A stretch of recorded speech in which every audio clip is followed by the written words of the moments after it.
Madam Chairperson, distinguished members of the expert mechanism, distinguished representatives of indigenous peoples and member states, ladies and gentlemen. It is with great pleasure that I open the 18th session of the expert mechanism on the rights of indigenous peoples. I welcome the members of the expert mechanism as well as the different delegations attending the sessions as observers.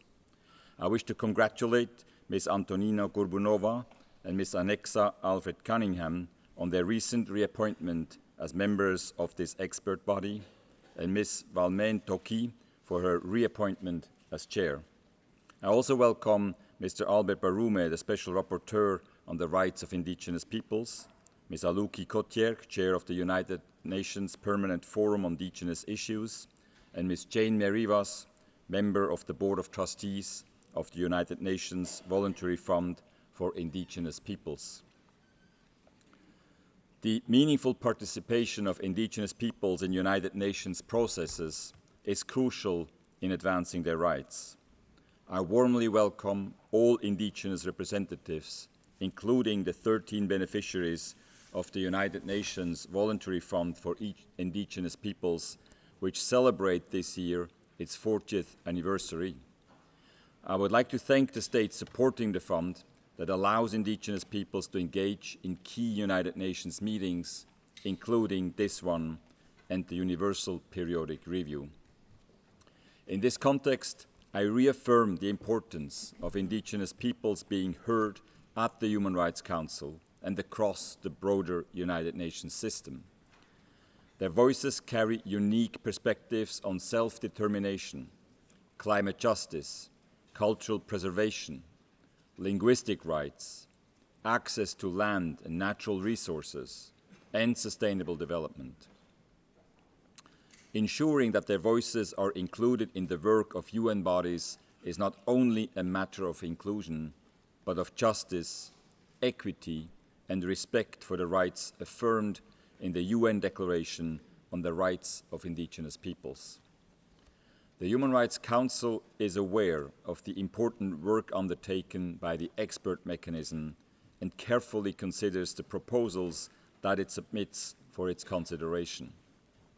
It has strongly encouraged all relevant stakeholders, including states and indigenous peoples, to attend and participate actively in the sessions of the expert mechanism, to submit contributions to its studies and reports, and to engage in dialogue with it.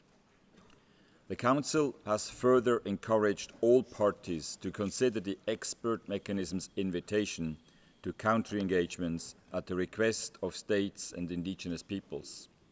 This enables the expert mechanism to implement its mandate comprehensively. The participation of indigenous peoples as representatives and institutions in the meetings of the United Nations organs and their subsidiary bodies is essential. This is especially important in bodies that are focused on human rights, such as this Council and its expert mechanism on the rights of indigenous peoples. In July and October 2024, the Council came together for 2 intersessional meetings mandated by Resolution 5412. These meetings allowed states, relevant United Nations agencies, funds and programs, international organizations, indigenous peoples from the 7 indigenous social-cultural regions, national human rights institutions and civil society organizations to discuss concrete ways to enhance the participation of indigenous peoples in the Council's work. I would like to acknowledge the co-facilitators for this process, Australia, Canada, and the indigenous co-facilitator, Mr. Binota Moidamai, and draw your attention to the report and recommendation they have produced jointly with OHCHR. The Human Rights Council has welcomed the expert mechanism's proposal regarding further efforts to facilitate the participation of indigenous peoples and has decided to develop further steps and measures necessary to enable and to facilitate their participation in the Council's work. In addition, the Council has requested me to continue organizing the participation of indigenous peoples from the 7 indigenous social-cultural regions for the interactive dialogues with the Special Rapporteur on the Rights of Indigenous Peoples and with the expert mechanism. This will be done in consultation with the expert mechanism and with the support of the Office of the High Commissioner as of the 60th session of the Council this September. Distinguished participants, let me now briefly come back to this 18th session of the expert mechanism to highlight the panel discussions taking place this week. Later today, you will review the expert mechanism's work at country level. Throughout the week, you will hold discussions on the role of national and regional human rights institutions in achieving the ends of the Declaration. You will also take stock on progress regarding the International Decade on Indigenous Languages. The Council is looking forward to your study and its advice on the rights of indigenous peoples to data, including data collection and disaggregation, a topic with a variety of societal, ethical, and human rights implications.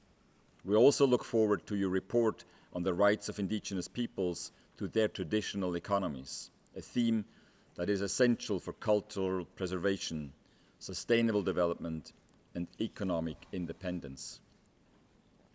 I would like to conclude my remarks by mentioning the very pressing issue of intimidation and reprisals against indigenous peoples as representatives attending United Nations meetings and against United Nations mandate holders working on the rights of indigenous peoples.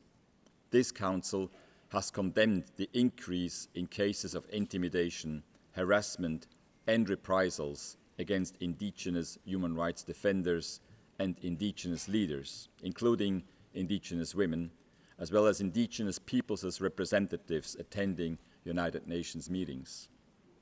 I would like to recall that intimidation and reprisals constitute a serious attack, not only against those courageous enough to stand up for human rights, but also against the very essence and proper functioning of the United Nations system itself. I call on everyone, states and others, to respect and protect persons cooperating with and representing the United Nations system.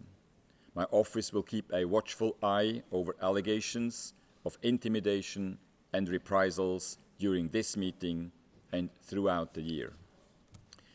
I wish you all very successful deliberations, and I am looking forward to the continued cooperation between the Human Rights Council and this expert mechanism. Thank you very much.